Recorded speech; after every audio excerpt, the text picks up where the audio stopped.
მინდა საქართველოს მოსახლეობას მიულოცო საპარლამენტო არჩევნების წარმატებით დასრულება, რომელმაც ჩაიარა 7 ვითარებაში, სადაც ყველა პოლიტიკურ პარტიას ჰქონდა იმის შესაძლებლობა, რომ ეწარმოებინა თავისი საარჩევნო კამპანია და მთავარია, რომ არჩევნები ჩატარდა სტაბილურ და დემოკრატიულ გარემოში. ჩვენ მოვისმინეთ ეუთო ოდირის შეფასებაც, რომლებაც პირდაპირ თქვეს, რომ არჩევნები იყო კონკურენტული, მრავალპარტიული, სადაც ყველა პოლიტიკურ ძალას ჰქონდა იმის საშუალება, რომ ეწარმოებინა მის საარჩევნო კამპანია.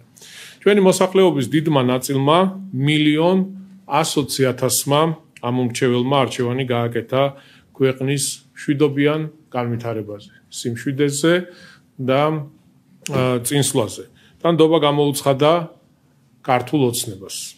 მინდა თითოეულ თქვენგანს მადლობა გადაგიხადოთ უპრეცედენტო მხარდაჭერისთვის პირველ რიგში საკუთარი ქვეყნისა და ასევე იმ პოლიტიკური გუნდის მიმართ, რომელიც იცავდა და კვლავ დაიცავს მხოლოდ და მხოლოდ საქართველოს ინტერესებს. გაატარებს ისეთ პოლიტიკას, სადაც პირველ რიგში დაცული იქნება ქვეყნის ეროვნული ინტერესი და დაცული იქნება ქართველი ხალხის ინტერესი. ეს შემართება, ეს ერთიანობა, რაც აღნიშნულ არჩევნებზე ჩანდა, ჩემს გამოსვლებში მე ბევრჯერ ვთქვი და კიდევ გავიმეორებ, რომ 2012 წლის შემდეგ ასეთი მხარდაჭერა მე არ მახსოვს. მთელი საარჩევნო კამპანიის განმავლობაში ხალხის მხრიდან, რა თქმა უნდა, გრძნობდით ამ თანადგომას, ამ მხარდაჭერას და ძალიან ბევრჯერ საუბრობდით ამ ყველაფერზე. შესაბამისად, ეს მხარდაჭერა, თანადგომა, რაც გამოიჩინა საქართველოს მოსახლეობამ, არის გარანტი იმისა, რომ წარმატებით დავძლებთ ყველა გამოწვევას. გაგრძელდება ეკონომიკური განვითარება, წინსვლა, გადაიდგმება ნაბიჯები ქვეყნის გაერთიანებისკენ და შესრულდება ყველა ვალდებულება ევროინტეგრაციის გზაზე.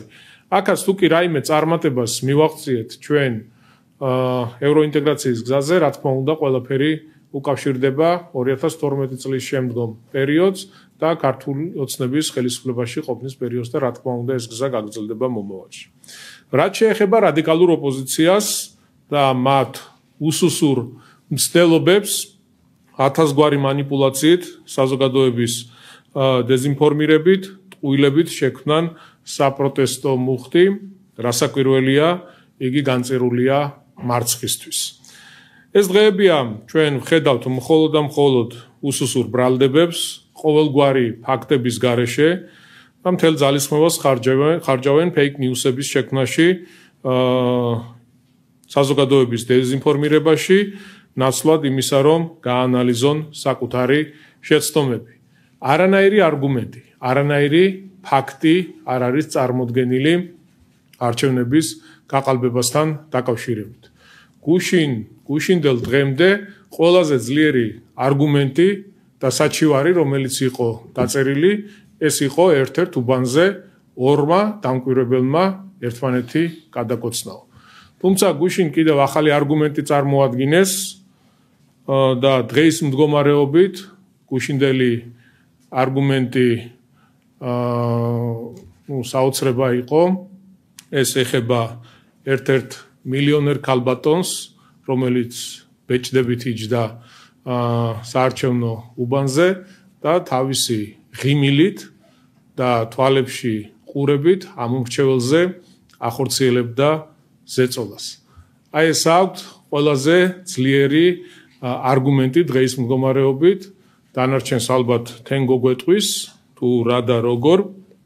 ჩემო მეგობრებო, ის პოლიტიკური პარტიებია, რომელთაც საარჩევნო კამპანიაც კი არ ჩაუტარებიათ, რადგან ალბათ არ ვიცი, არ ჩათვალეს საჭიროდ ამომრჩეველთან შეხვედრები, საუბარი. თუმცა აქაც ამას აქვს თავისი ახსნა, ხო? ეხლა რა ნამუსით უნდა მისულიყო, იგივე თუნდაც გვარამია, მელია, ხაზარაძე და სხვა პოლიტიკური პირები ხა აღარ დავიწყეთ ყველას ჩამოთვლას, ხო? ხელისუფლების ყოფნის პერიოდში, როდესაც ისინი იყვნენ ხელისუფლებაში, საზოგადოებას თავი დაამახსოვრეს ბოროტებით, სიბინძურით და ყველანაირი უკადრებელი აკადრეს ჩვენი ქვეყნის მოსახლეობას.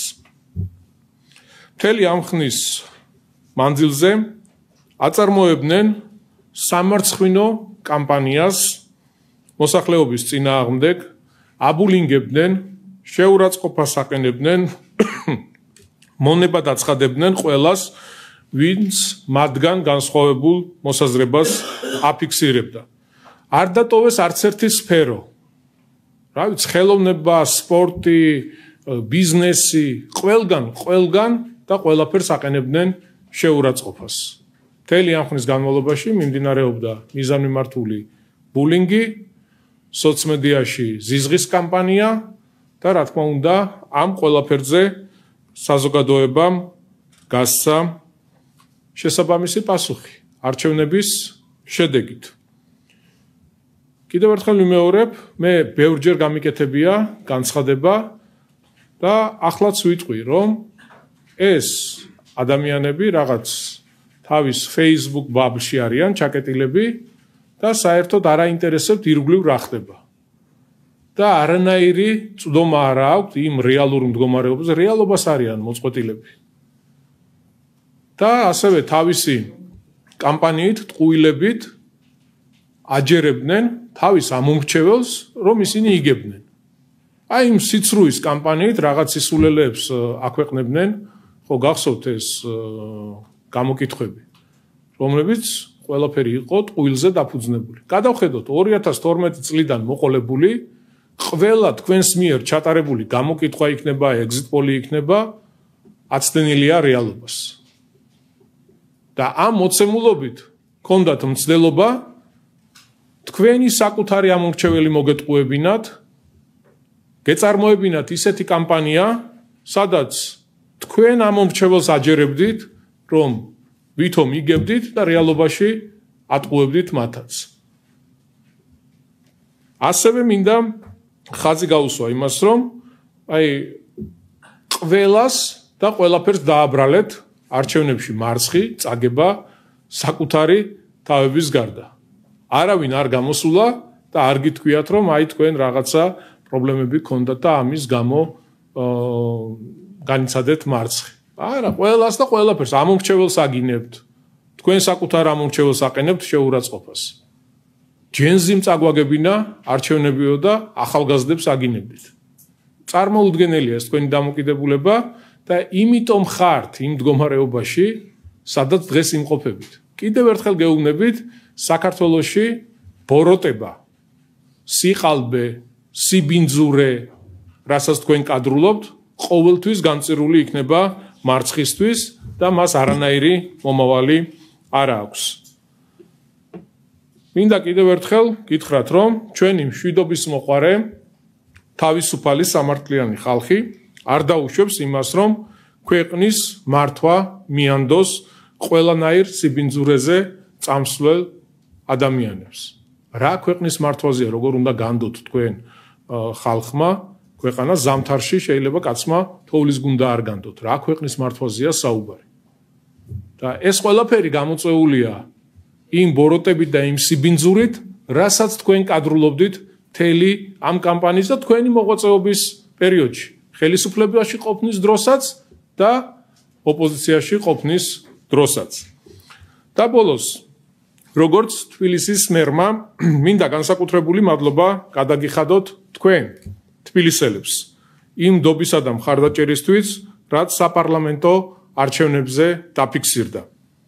თბილისის ყველა რაიონში, აბსოლუტურად ყველა უბანში ქართულმა ოცნებამ სხვა პარტიებთან შედარებით დიდი უპირატესობით გაიმარჯვა. აქაც საზოგადოება შეყავთ შეცდომაში და ეუბნებიან, რომ თბილისი წააგო ქართულმა ოცნებამ. აი წარმოუდგენელია, როგორ ტყუილებს კადრულობთ და როგორი მცდელობა გაქვთ, რომ საზოგადოება მოატყუოთ. თუმცა გეუბნებით, რომ სხვა პარტიებთან შედარებით ქართულმა ოცნებამ ძალიან დიდი უპირატესობით გაიმარჯვა. 270,128 თბილისელმა გამოუცხადა ნდობა ქართულ ოცნებას. აქვე შეგახსენებთ პატარა ციფრებს მოვიყვან სტატისტიკისთვის 2020 წლის საპარლამენტო არჩევნებზე 218,015 თბილისელმა დაუჭირა მხარი მართველ პარტიას. ანუ წელს უკვე 2024 წლის საპარლამენტო არჩევნებზე 45,113-ით მეტმა თბილისელმა ამომრჩეველმა გამოგვიცხადა მხარდაჭერა. კიდევ ერთხელ გიხდით მადლობას და გვირდებით რომ გაუფრთხილდებით თქვენს ნდობას, კიდევ უფრო მეტი ენერგიით, მეტი ძალისხმევით გავაგრძელებთ ამ ქალაქის და ქვეყნის შენებას. ვერავინ და ვერაფერი, ვერანაირი ბოროტი ძალა და რადიკალიზმი ვერ შეაჩერებს ამ ქვეყნის განვითარებას, ამ ქალაქის განვითარებას, წინსვლას და აღმშენებლობას.